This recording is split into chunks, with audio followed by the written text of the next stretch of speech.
Hello students, welcome back to my channel Rachna's creation कच्ची से कलम तक।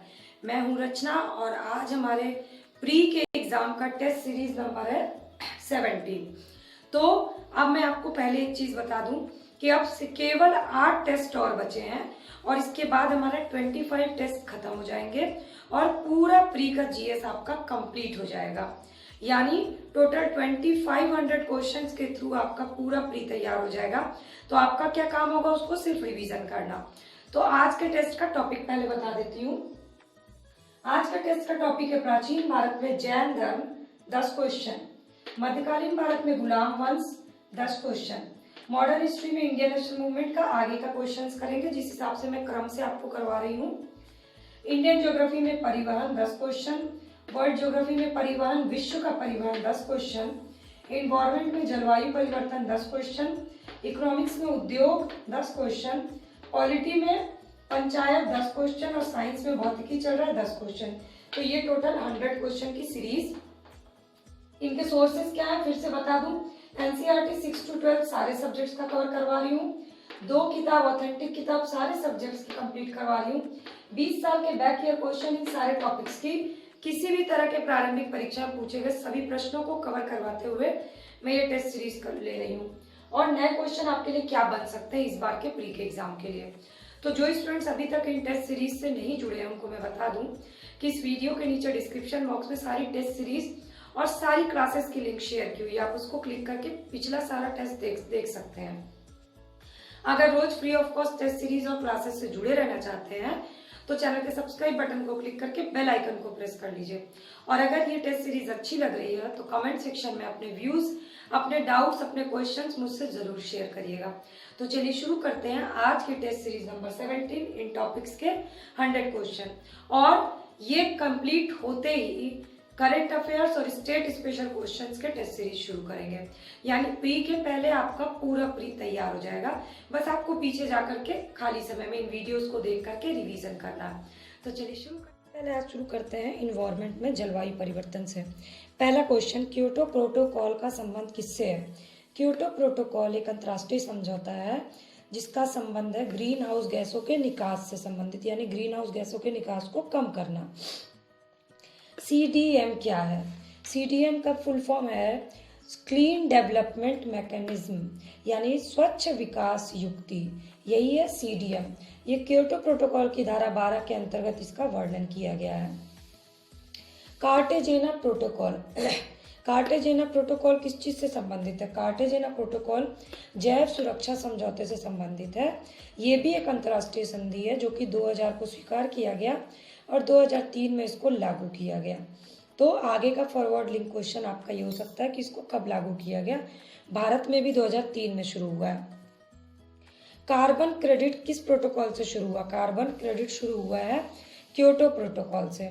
मतलब क्योटो प्रोटोकॉल के तहत पर्यावरण में कार्बन उत्सर्जन को कम करने के लिए कार्बन क्रेडिट प्रणाली शुरू की गई। किसी भी देश में उद्योगों के अनुसार उस देश को कार्बन उत्सर्जन का निर्धारण किया गया कि वो कितना कार्बन उत्सर्जित कर सकता है। जीसीसीए की स्थापना कब हुई और किसके द्वारा हुई? जीसीसीए की स्थापना हुई 2007 में ईयू के द्वारा, यानी यूरोपियन यूनियन के द्वारा। भूमंडलीय जलवायु परिवर्तन संधि जीसीसीए का फुल फॉर्म है। जलवायु परिवर्तन पे प्रथम राष्ट्रीय क्रिया योजना कब हुआ? जलवायु परिवर्तन पे प्रथम राष्ट्रीय क्रिया योजना हुआ 2008 में। राष्ट्रीय हरित मिशन वाले राज्य कौन से हैं? राष्ट्रीय हरित मिशन वाले राज्य हैं मणिपुर, मिजोरम, केरल और झारखंड, जिसमें से झारखंड से कई बार क्वेश्चन पूछा गया है। और ये जो मिशन राष्ट्रीय हरित भारत मिशन है ना, ये जलवायु परिवर्तन कार्य योजना का ही एक हिस्सा है। तो अगला क्वेश्चन उसी से, राष्ट्रीय जलवायु परिवर्तन में कुल कितने क्रिया योजना बनाए गए, कितने तरह की? तो 8 तरह के बनाए गए, 8 प्रकार के। ठीक है। और इससे बहुत बार क्वेश्चन पूछा गया। 8 राष्ट्रीय मिशन है। मैं आपको बता दूं, सौर शक्ति है, वनीकरण है, अवशिष्ट ऊर्जा परिवर्तन, राष्ट्रीय सौर मिशन, हिमालय परिप्रणाली मिशन, सतत विकास, नाभिकीय शक्ति, यही सब विषय इसमें शामिल किए गए हैं। प्रथम विश्व जलवायु परिवर्तन सम्मेलन कब हुआ? प्रथम विश्व जलवायु परिवर्तन सम्मेलन हुआ 1979 में। प्रथम पृथ्वी शिखर सम्मेलन को किस नाम से जाना जाता है? इसको जाना जाता है एजेंडा 21 के नाम से। कई बार पूछा गया ये क्वेश्चन है। तो ये हो गए आपके इन्वायरमेंट में आज के टॉपिक के 10 इंपॉर्टेंट क्वेश्चन, जिसके साथ मैंने आपको 10 नए क्वेश्चन भी बता दिए फॉरवर्ड लिंक के। पॉलिटी में आज का टॉपिक है स्थानीय शासन यानी कि पंचायत। पंचायत व्यवस्था का उल्लेख किस सूची के तहत आता है? पंचायत व्यवस्था का उल्लेख आता है राज्य सूची के तहत। आपने पढ़ा होगा संघ सूची, राज्य सूची और समवर्ती सूची। तो इसमें आंसर क्या होगा आपका? राज्य सूची के तहत आता है। और वैसे पंचायती राज्य जो है संविधान के आर्टिकल भाग 9 में 243 में है। तो ये भाग 9 याद रखिए और राज्य सूची याद रखिए। इसके बाद अगला क्वेश्चन है 73वां 74वां संशोधन जब हुआ पंचायती व्यवस्था से रिलेटेड था, जो कि उस समय भारत के प्रधानमंत्री कौन थे? तो उस समय भारत के प्रधानमंत्री थे पीवी नरसिम्हा राव।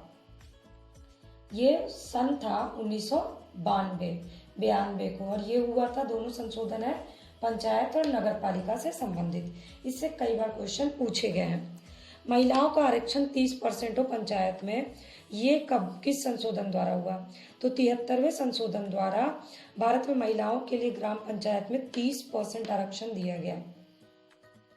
इसके बाद राज्य सरकार ग्राम पंचायत का संगठन, ये किस आर्टिकल में दिया गया? ये आर्टिकल 40 यानी आर्टिकल 40 में ये है कि राज्य की सरकारों को ग्राम पंचायत को संगठित करने का निर्देश दिया गया है, और अनुच्छेद 40 में। इसके बाद पंचायती राज्य प्रतिनिधित्व करता है किस तरह की शक्ति का? शक्ति के विकेंद्रीकरण का प्रतिनिधित्व करता है। आपको ऑप्शन दिया जाएगा सामुदायिक विकास का, या केंद्रीय सरकार का, या शक्ति का विकेंद्रीकरण। तो याद रखिएगा शक्ति का विकेंद्रीकरण का प्रतिनिधित्व करता है। त्रिस्तरीय पंचायती राज की सिफारिश किस समिति ने की थी? त्रिस्तरीय की सिफारिश की थी बलवंत राय मेहता समिति ने। इसमें 4 समिति बार बार पूछा जाता है। एक तो बलवंत राय मेहता समिति जो कि त्रिस्तरीय है की सिफारिश किया। अशोक मेहता समिति पूछा जाता है जो कि द्विस्तरीय पद्धति की सिफारिश किया। LM सिंधवी समिति जो कि ये था स्थानीय स्वशासन पद्धति की, और GV राव समिति था प्रतिनिधि के तरीके में सुधार की बात की थी। तो इसमें सबसे इंपॉर्टेंट आपके लिए बलवंत राय मेहता समिति। सर्वप्रथम पंचायती व्यवस्था किन 2 राज्यों में लागू हुई? राजस्थान और आंध्र प्रदेश। कई बार पूछा गया क्वेश्चन है, तो आपको ये राज्य तो याद रखना ही है, और इसको कई बार पूछा जा चुका है। इसके बाद अगला क्वेश्चन, पंचायती राज्य को संवैधानिक दर्जा दिया जाए किस समिति की सिफारिश थी? ये सिफारिश थी LM सिंधवी समिति की सिफारिश, जो कि मैंने आपको पहले ही बता दिया 1986 ईस्वी में। ये फॉरवर्ड लिंक क्वेश्चन हो गया। पंचायतों के लिए कुल कितने विषय हैं? 29 विषय हैं। 11वीं अनुसूची में दिए गए विषय में कार्य की पूर्ण शक्ति है, जिसमें कि 29 विषय दिए गए हैं। ब्लॉक स्तर पर पंचायत समिति है किस तरह की? तो ये प्रशासनिक प्राधिकरण है ब्लॉक स्तर पर, जो प्रशासनिक पंचायत समिति है वो। अब पंचायत से यही क्वेश्चन पूछे जाते हैं, पूछे गए हैं, और अभी भी आपसे यही सारे क्वेश्चन पूछे जाएंगे। अब आप अगर मेरी टेस्ट सीरीज देख रहे हैं तो प्लीज़ लाइक बटन पे प्रेस कर दीजिए। इस वीडियो को अपने फ्रेंड्स से शेयर करिए।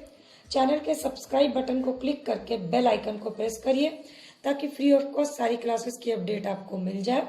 कमेंट सेक्शन में जाके मेरी टेस्ट सीरीज आपको कैसी लग रही है उस व्यू पे मुझसे शेयर करिए, और अपने डाउट, अपने क्वेश्चंस मुझसे ज़रूर शेयर करिए, ताकि मैं प्री से पहले आप लोग के उन क्वेश्चंस को क्लियर कर सकूं। तो चलिए आप पढ़ते हैं आगे। इंडियन ज्योग्राफी में टॉपिक है परिवहन, और परिवहन बहुत ही वास्ट टॉपिक है, जिसमें आता है सड़क परिवहन, रेल परिवहन, वायु परिवहन। तो कुछ क्वेश्चंस ऐसे हैं जो आपको खुद से एक बार तैयार कर लेना चाहिए। जैसे कि सड़क परिवहन में जो भी नेशनल हाईवेज हैं उनको तैयार कर लीजिए आप, नेशनल हाईवेज को। इसके अलावा क्या इंपॉर्टेंट क्वेश्चन है, क्योंकि नेशनल हाईवे से क्वेश्चन आता ही आता है, सबसे लंबा नेशनल हाईवे, फिर उसका पूरा कहाँ से कहाँ तक है, ये सिंपल क्वेश्चन है। उसके अलावा और क्वेश्चन इंपॉर्टेंट है, जैसे स्वर्णिम चतुर्भुज योजना। स्वर्णिम चतुर्भुज योजना क्या है? तो ये राष्ट्रीय राजमार्ग परियोजना से जुड़ी हुई है, पूछा जा चुका है। आगे क्वेश्चन हो सकता है इसकी शुरुआत कब हुई?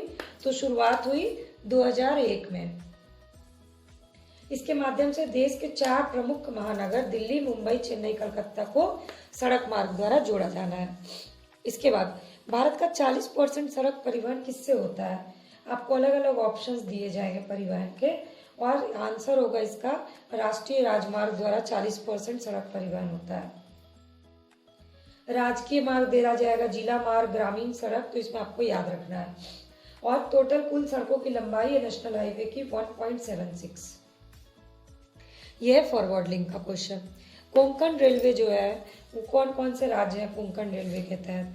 तो 4 राज्य हैं, गोवा, कर्नाटक, महाराष्ट्र और केरल। कई बार पूछा गया क्वेश्चन कोंकण रेलवे से, जिसमें सबसे इंपॉर्टेंट क्वेश्चन आपका यही बनता है। कोंकण रेलवे बेसिकली किसको जोड़ता है? तो कोंकण रेलवे महाराष्ट्र के रोहा स्टेशन से गोवा के मडगांव को जोड़ता है। ये एक फॉरवर्ड लिंक क्वेश्चन है। पहला राज्य जो पीपीपी रेलवे ट्रैक बना जहां पर, तो पीपीपी के तहत रेलवे ट्रैक बनने वाला पहला राज्य, ये राज्य है गुजरात। 2015 में बना। रिमोट कंट्रोल के जरिए गुजरात में गांधीधाम टूना टेकरा तक ले जाने की शुरुआत की, जो पीपीपी मॉडल पे आधारित है। फिर कहें यूनेस्को की धरोहर सूची में कौन सा रेलवे ट्रैक है रेलवे स्टेशन को जोड़ने वाली रेल लाइन?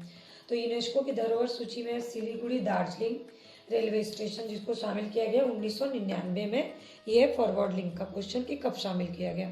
भारत का सबसे बड़ा पोत प्रांगण कहाँ है? भारत का सबसे बड़ा पोत प्रांगण है कोचीन। सबसे बड़ा आंतरिक जल मार्ग इलाहाबाद हल्दिया। अब आपको क्या याद करना है? जैसे रेलवेज में आपको रेलवे जोन्स याद कर लेना है, मुख्यालय, वो उसके लिए मैं क्वेश्चंस आपको नहीं बता रही हूँ, वो अलग से मेरी क्लास में आपको मिल जाएगा, क्योंकि उससे क्वेश्चन आते हैं मैचिंग करने के लिए रेलवे जोन से रिलेटेड। उसी तरह से जल मार्ग में जो प्रमुख जल मार्ग है कहाँ से कहाँ तक, उसको आप याद कर लीजिएगा। उसके अलावा जल मार्ग जल परिवहन से जो क्वेश्चन है वो मैं आपको बता रही हूँ। सबसे बड़ा आंतरिक जल मार्ग है इलाहाबाद हल्दिया। ठीक है। इसके बाद सार्वजनिक सीमित कंपनी, ये एक क्वेश्चन है। सार्वजनिक सीमित कंपनी के स्वामित्व वाला भारत का पहला विमानपत्तन कौन सा है? तो ये है कोचिन विमानपत्तनम। ठीक है। इसके बाद है कच्छ की खाड़ी में स्थित बंदरगाह। तो कच्छ की खाड़ी में स्थित बंदरगाह भारत पाकिस्तान के विभाजन हो जाने और कराची बंदरगाह पाकिस्तान में चले जाने के कारण बंदरगाह की जब जरूरत महसूस होने लगी, इसी क्रम में कांडला बंदरगाह का निर्माण हुआ 1950 में, और कच्छ की खाड़ी में यही बंदरगाह है और ये बहुत इंपॉर्टेंट है। खुला सागरीय बंदरगाह कौन सा है? भारत का एकमात्र खुला सागरीय बंदरगाह ये है चेन्नई। तो ये हो गए परिवहन, भारत के परिवहन से क्वेश्चन। अब चलते हैं वर्ल्ड ज्योग्राफी। तो वर्ल्ड ज्योग्राफी में भी आज का टॉपिक है परिवहन। संसार का सबसे व्यस्त महासागरीय मार्ग कौन सा है? उत्तरी अटलांटिक नौ परिवहन मार्ग विश्व का सबसे व्यस्त समुद्री मार्ग है और ये बृहद विकसित औद्योगिक प्रदेशों को जोड़ता है। लुफ्थांसा विमान सेवा किस देश की है? लुफ्थांसा विमान सेवा है जर्मनी की। ये क्वेश्चन पूछा जा चुका है। और विश्व की चौथी बड़ी विमान सेवा है। आगे के लिए आपको नया क्वेश्चन बता दूं। बुलेट ट्रेन का जाल किस देश में सर्वाधिक है? बुलेट ट्रेन का जाल सर्वाधिक है चाइना में। यूरो सुरंग किन दो देशों को जोड़ता है? यूरो सुरंग जो है वो इंग्लैंड और फ्रांस को जोड़ता है। इसे चैनल सुरंग के नाम से भी जानते हैं। 1986 से शुरू किया है, इसलिए फॉरवर्ड लिंक क्वेश्चन भी मैंने आपको बता दिया। विश्व की सबसे लंबी रॉक टनल कौन सी है? ये है डेलावरे एक्वेट्स और ये है यूएस में। जापान का व्यस्ततम समुद्र पत्तन योकोहामा है। विश्व का सबसे बड़ा पोताश्रय कहाँ है? विश्व का सबसे बड़ा पोताश्रय है संघाई में। अलेक्जेंड्रिया समुद्र पत्तन कहाँ? ये क्वेश्चन पूछा जा चुका है। ये है अफ्रीका में।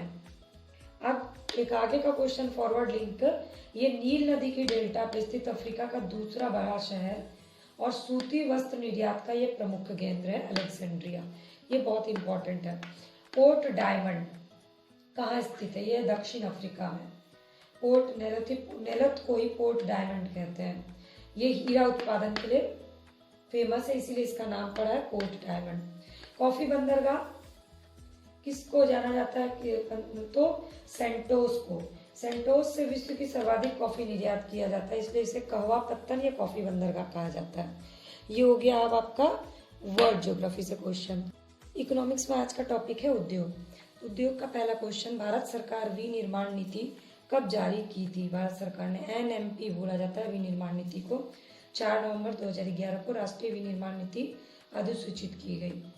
और इस नीति का उद्देश्य था 1 दशक में जीडीपी में विनिर्माण क्षेत्र का अंश बढ़ा के 25% करना। ये फॉरवर्ड लिंक क्वेश्चन।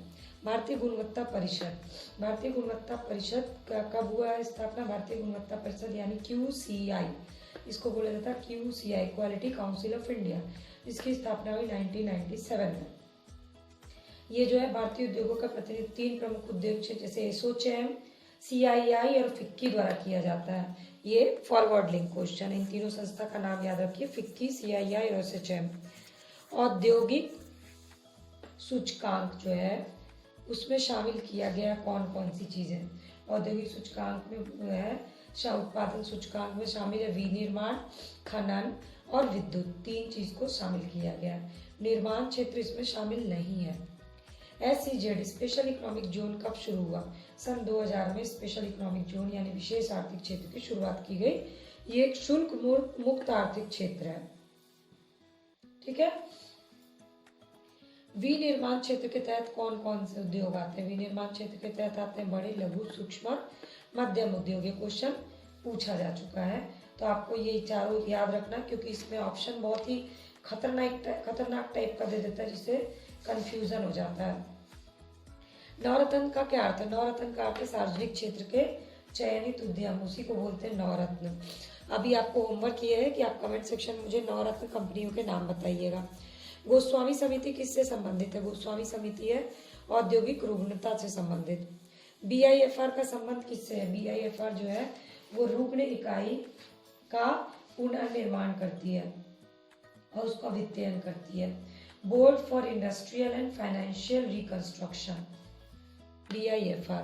भारत का प्रथम उद्योग कौन सा था? भारत का प्रथम उद्योग था कुटीर उद्योग। OIL ऑयल उपक्रम किससे संबद्ध है? ये तेल अनुसंधान से संबद्ध है। इसमें ऑप्शन दे सकता है तेल निर्यात, तेल आयात, तेल निर्माण, तेल अनुसंधान। तो इसका आंसर है तेल अनुसंधान। एंशिएंट हिस्ट्री में आज टॉपिक है जैन धर्म। जैन धर्म की कंप्लीट क्लास की आप मेरे वीडियो चैनल के प्लेलिस्ट में है, उसमें देख सकते हैं, बहुत कायदे से उसमें कवर किया हुआ है। आज मैं आपको इम्पोर्टेंट क्वेश्चन बताती हूँ। जैन धर्म के प्रथम तीर्थंकर ऋषभदेव। आदिनाथ, मल्लीनाथ, पार्श्वनाथ, संभवनाथ, इनके सिंबल्स क्या क्या? आदिनाथ का वृषभ, मल्लीनाथ का जल कलश, सर्प है, पार्श्वनाथ का और संभवनाथ का है अश्व। और ये क्वेश्चन आपके लिए मैचिंग में आता है। महावीर जैन की मृत्यु कहाँ हुई थी? महावीर जैन की मृत्यु पावापुरी में हुई थी। जैन धर्म में पूर्ण ज्ञान की अवस्था को क्या कहा जाता है? जैन धर्म में पूर्ण ज्ञान की अवस्था को कैवल्य कहा जाता है। अनुव्रत सिद्धांत, श्यादवाद सिद्धांत, अनेकातवाद सिद्धांत, ये तीनों पूछा गया अलग अलग। मैं एक साथ ही आपको याद करवा देती हूँ। ये तीनों सिद्धांत है जैन धर्म से संबंधित। यापनीय संप्रदाय किस धर्म से संबंधित है? यापनीय संप्रदाय है जैन धर्म से संबंधित। पूर्णकालिक जैन ग्रंथ को क्या कहा जाता था? पूर्वकालिक जैन ग्रंथ को कहा जाता था 14 पूर्व। महावीर स्वामी के प्रथम शिष्य कौन थे? महावीर स्वामी के प्रथम शिष्य थे जमाली। श्वेतांबर का संपादन कब हुआ? किस जैन संगति में? प्रथम बौद्ध जैन संगति में, पाटलिपुत्र में। समाधि मरण ये किससे जुड़ा हुआ? समाधि मरण सिद्धांत है जैन धर्म से जुड़ा हुआ।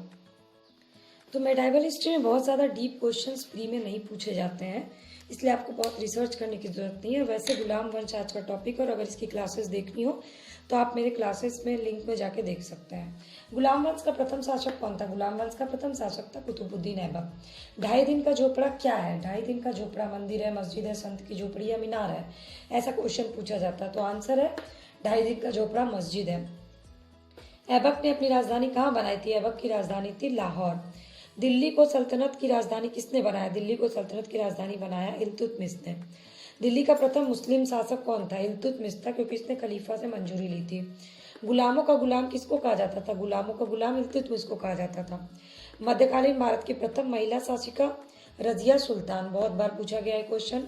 चंगेज खान ने भारत पर आक्रमण किया किस गुलाम वंश के शासक के समय? इल्तुतमिश के समय। बिहार में इल्तुतमिश ने प्रथम सूबेदार किसे नियुक्त किया? बिहार में मलिक जानी को नियुक्त किया। रक्त एवं लौह की नीति किसकी थी? रक्त एवं लौह की नीति थी गियासुद्दीन बलबन की। तो मॉडर्न हिस्ट्री में सबसे पहले करते हैं, हम लोग क्रम से चल रहे हैं, तो आज के क्रम में है देशी रियासत। कल हमने चुनाव तक कर लिया था पिछले टेस्ट में। बटलर कमेटी का उद्देश्य क्या था? बटलर कमेटी का उद्देश्य था देशी राज्यों के संबंध को सुधारना। फॉरवर्ड लिंक क्वेश्चन में आ सकता है कि बटलर कमेटी का गठन कब किया गया, तो 1927 में किया गया। All India State People's Conference की स्थापना को भी क्वेश्चन पूछा गया है, इसका आंसर 1927 में। अखिल भारतीय राज्य जन कॉन्फ्रेंस, ये 700 से अधिक राजनीतिक कार्यकर्ताओं ने इसमें भाग लिया था। भारतीय संघ में रजवाड़ों का विलय किसके नेतृत्व में हुआ और कब हुआ? भारतीय संघ में रजवाड़ों का विलय हुआ सरदार वल्लभ भाई पटेल के नेतृत्व में 1947 में। कश्मीर के महाराजा हरि सिंह ने भारत में विलय के लिए हस्ताक्षर पत्र प्रधानमंत्री जवाहरलाल नेहरू को सौंप दिए थे। जम्मू कश्मीर का अलग से मैं आपको बता दे रही हूँ क्योंकि ये फॉरवर्ड लिंक में आ सकता है। 3 राज्य शामिल नहीं हुए, उसमें कौन कौन से थे? जम्मू कश्मीर, जूनागढ़ और हैदराबाद। पाकिस्तान शब्द का प्रथम प्रयोग किसने किया? पाकिस्तान शब्द का प्रथम प्रयोग किया चौधरी रहमत अली। कई बार पूछा गया ये क्वेश्चन। अब हमारा टॉपिक है पाकिस्तान की मांग से रिलेटेड प्रश्न। तो चौधरी रहमत अली और उनके मित्रों ने किया था पहली बार पाकिस्तान शब्द का प्रयोग नाउ और नेवर में। ये उनका पत्र था, नाउ और नेवर। ये आपका फॉरवर्ड लिंक क्वेश्चन है। मुसलमानों के लिए पृथक राष्ट्र की मांग किसने की? मोहम्मद इकबाल ने की थी। सर्वप्रथम भारत में एक पृथक मुस्लिम राज्य का निर्माण की मांग। ये 1930 में अखिल भारतीय मुस्लिम लीग के इलाहाबाद अधिवेशन में कहा था। ये आपका फॉरवर्ड लिंक क्वेश्चन है। अलग राज्य आंदोलन का नेतृत्व किसने किया था? मुसलमानों के लिए अलग राज्य बने, इसके लिए जो आंदोलन हुआ उसका नेतृत्व किया था मोहम्मद अली जिन्ना ने, लाहौर अधिवेशन के बाद। जिन्ना हिंदू मुस्लिम एकता के दूत है, ये स्टेटमेंट किसका था? ये सरोजनी नायडू का स्टेटमेंट था। मुस्लिम लीग पाकिस्तान मांग का प्रस्ताव कब पारित हुआ? 1940 में पारित हुआ। और पाकिस्तान प्रस्ताव की रूपरेखा किसने तैयार की थी? सिकंदर हयात खान ने तैयार की थी। तो अब पाकिस्तान मांग से रिलेटेड एक और क्वेश्चन है। जिन्ना के 2 राष्ट्र के सिद्धांत, मुस्लिम लीग ने जिन्ना के 2 राष्ट्र के सिद्धांत को मान्यता दी कहाँ? लाहौर अधिवेशन में 1940 में। आगे इससे क्वेश्चन पूछ सकता है कि इसके अध्यक्ष कौन थे लाहौर अधिवेशन के, तो वो आपको याद कर लेना है। मुस्लिम लीग के लाहौर अधिवेशन के अध्यक्ष थे मोहम्मद अली जिन्ना। पाकिस्तान दिवस कब मनाया मुस्लिम लीग ने? मुस्लिम लीग ने पाकिस्तान दिवस मनाया 23 मार्च 1943 को। व्यक्तिगत सत्याग्रह, अगला टॉपिक हमारा व्यक्तिगत सत्याग्रह। व्यक्तिगत सत्याग्रह जो कि 1940 में शुरू हुआ। प्रथम सत्याग्रही कौन थे? महात्मा गांधी जी ने जिन्हें चुना था वो थे विनोबा भावे, इनको महात्मा गांधी ने चुना था। अब दूसरा आपसे पूछ सकता है दूसरे सत्याग्रही कौन थे, तो वो थे पंडित जवाहरलाल नेहरू। ये फॉरवर्ड लिंक का क्वेश्चन। सर्वोदय शब्द का प्रयोग सर्वप्रथम किसने किया? सर्वोदय शब्द का सबसे पहले प्रयोग महात्मा गांधी ने किया था। विनोबा भावे द्वारा गांधी जी के आदर्शों के प्रचार के लिए सर्वोदय समाज की स्थापना की गई थी। नया क्वेश्चन आपके लिए। क्रिप्स मिशन कब भारत आया? क्रिप्स मिशन भारत में आया था। अगला टॉपिक अब हमारा हो गया व्यक्तिगत सत्याग्रह के बाद 1942 में आ जाते हैं क्रिप्स मिशन। तो ये इंडियन नेशनल मूवमेंट हम लोग क्रमवार कर रहे हैं ताकि क्रम लगाने भी आए तो आप कंफ्यूज ना होइए। क्रिप्स मिशन आया 1942 में। क्रिप्स मिशन का उद्देश्य क्या था? डोमिनियन स्टेट की स्थापना करना, भारत को डोमिनियन स्टेट्स का दर्जा देना। पोस्ट डेटेड चेक, ये स्टेटमेंट किसका था? Post dated cheque. क्रिप्स प्रस्ताव एक टूटते हुए बैंक के नाम पर एक उत्तर दिनांकित चेक है, यानी कि पोस्ट डेटेड चेक है। किसने कहा? ये महात्मा गांधी ने कहा था। किसने भारत में क्रिप्स मिशन को भेजा था? क्रिप्स मिशन को विंस्टन चर्चिल ने भेजा था। द्वितीय विश्व युद्ध में भारत की भागीदारी और मदद मांगने के लिए 1942 में ब्रिटेन के प्रधानमंत्री चर्चिल ने सरकार में मंत्री का क्रिप्स के नेतृत्व में क्रिप्स मिशन भारत भेजा था। कांग्रेस के वार्ताकार कौन थे क्रिप्स मिशन से बात करने के लिए? जवाहरलाल नेहरू और मौलाना आजाद। गांधी आंदोलन राजनीतिक फिरौती है। गांधी जी के आंदोलन को राजनीतिक फिरौती किसने कहा था? लॉर्ड लिथगो ने कहा था इसको। तो अब हम लोगों ने 4 टॉपिक आज कर लिए। अब आगे हम लोग अगले टेस्ट में करेंगे भारत छोड़ो आंदोलन से शुरू। अब चलिए लास्ट का 10 क्वेश्चन और देख लेते हैं। तो साइंस के क्वेश्चन थोड़े से लंबे लंबे हैं, इसलिए मैं आपको बोल के बता दे रही हूँ और आंसर भी बताते जाऊंगी। वर्षा की बूंद का गोलाकार होने का कारण होता है उसका पृष्ठ तनाव। वस्तु की मात्रा बदलने पर अपरिवर्तित रहता है क्या? उसका घनत्व। पानी की अपेक्षित घनत्व का तापमान कितना होता है सर? जब सर्वाधिक होती है किस तापमान पे? तो 4 डिग्री सेंटीग्रेड पे सर्वाधिक होती है। बादलों के वायुमंडल में तैरने का कारण है उनका क्या कम होना? उनका घनत्व कम होना। इसके बाद कौन सा तत्व सबसे पहले कृत्रिम रूप से उत्पादित किया गया था? तो सबसे पहले किया गया था कृत्रिम रूप से टेक्नीशियम। इसका परमाणु क्रमांक होता है 43। समुद्र में प्लवन करते हुए आइसबर्ग का कितना भाग समुद्र की सतह से ऊपर होता है? तो आइसबर्ग का 1/9 भाग जो है समुद्र की सतह से ऊपर होता है। जब कोई सागर, ये 95 क्वेश्चन हो गया, ये 96 क्वेश्चन। जब कोई जहाज नदी से सागर में घुसता है तो वह कुछ ऊपर उठता है। स्थित विज्ञान निम्नलिखित में से किससे संबंधित है? विश्राम की स्थिति, विश्राम की स्थिति को बोलते हैं स्थित विज्ञान। ये हो गया 98 नंबर क्वेश्चन। समुद्र में नदी की अपेक्षा तैरना आसान होता है, क्यों? क्योंकि समुद्री जल जो है वो नमकीन होता है। ये हो गया 99 number question. And last question 100 number. 100 number, पानी के एक ग्लास में एक बर्फ का टुकड़ा तैर रहा है। जब बर्फ पिघलती है तो पानी के स्तर पे क्या प्रभाव पड़ेगा? तो पानी का स्तर उतना ही रहेगा। ये वो क्वेश्चन है फिजिक्स के तो बार बार पूछे जाते हैं, इसलिए मैंने आपको ये क्वेश्चंस बता दिया। अब आपका क्या काम बनता है? वीडियो को लाइक करिए, कमेंट करिए, फ्रेंड्स से शेयर करिए और चैनल के सब्सक्राइब बटन को क्लिक करके बेल आइकन को प्रेस कर लीजिए।